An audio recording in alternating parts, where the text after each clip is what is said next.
तो कैबिनेट सचिव की अध्यक्षता में आज ग्रीन हाइड्रोजन को लेकर ग्रुप ऑफ सेक्रेटरीज की बैठक हुई है। बैठक में क्या कुछ बड़ी बातें निकल के आई हैं, डिटेल के साथ जुड़ रहे हैं प्रकाश प्रियदर्शी। प्रकाश, बताएं क्या कुछ डिटेल है आपके पास, क्या कुछ निकला इस बैठक से?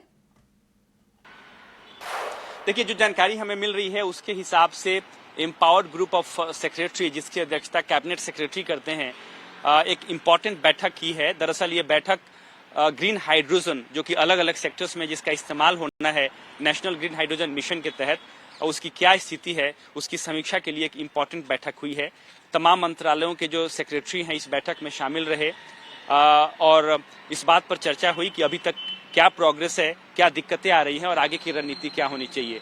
इस बैठक में अगर आप अलग अलग मिनिस्ट्रीज के सेक्रेटरीज की बात करें, जिसमें कि road transport and highways, shipping, ministry of new and renewable energy, साथ ही साथ साइंस एंड टेक्नोलॉजी, स्टील, इन तमाम मिनिस्ट्रीज के सेक्रेटरीज इस बैठक में शामिल रहे।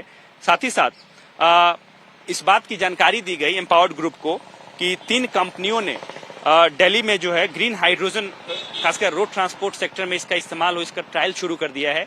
2 कंपनियां और ट्रायल शुरू करने वाली हैं जो कि इस साल जून महीने के आखिर तक इसकी शुरुआत करेंगी। साथ ही साथ 7 प्रपोजल हासिल हुए हैं जिसका मकसद ये है कि 33 ग्रीन हाइड्रोजन फ्यूल्ड व्हीकल्स जो है उसको ऑपरेट किया जाएगा। उसके अलावा 9 ग्रीन हाइड्रोजन रिफ्यूलिंग स्टेशंस जो है 11 रूट्स पे स्टैब्लिश किए जाएंगे। इसको लेकर प्रक्रिया की शुरुआत कर दी गई है। साथ ही साथ रोड ट्रांसपोर्ट मिनिस्ट्री ने सेक्रेटरी, जो कि रोड ट्रांसपोर्ट मिनिस्ट्री के सेक्रेटरी थे जो इस बैठक में शामिल थे, जैसा कि हमें सूत्र बता रहे हैं, उन्होंने इस बात का सुझाव दिया कि जैसे ईवी चार्जिंग स्टेशंस के लिए सरकार सब्सिडी देती है, उसी तर्ज पे हाइड्रोजन फ्यूलिंग स्टेशंस के लिए भी सब्सिडी देने की जरूरत है।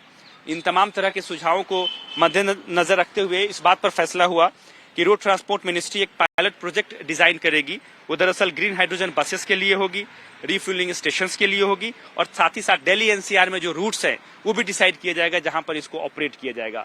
साथ ही साथ शिपिंग मिनिस्ट्री ने इस बात की जानकारी दी कि वो पहले से ही शिपिंग कॉर्पोरेशन ऑफ इंडिया और एमडीएल के साथ बातचीत कर रहे हैं ताकि जो डुअल फ्यूल टेक्नोलॉजी वाले वेसल्स हैं उसकी हायरिंग, उसको एक्वायर किया जाए, उसको प्रोक्योर किया जाए ताकि वहां पर ग्रीन हाइड्रोजन का इस्तेमाल हो।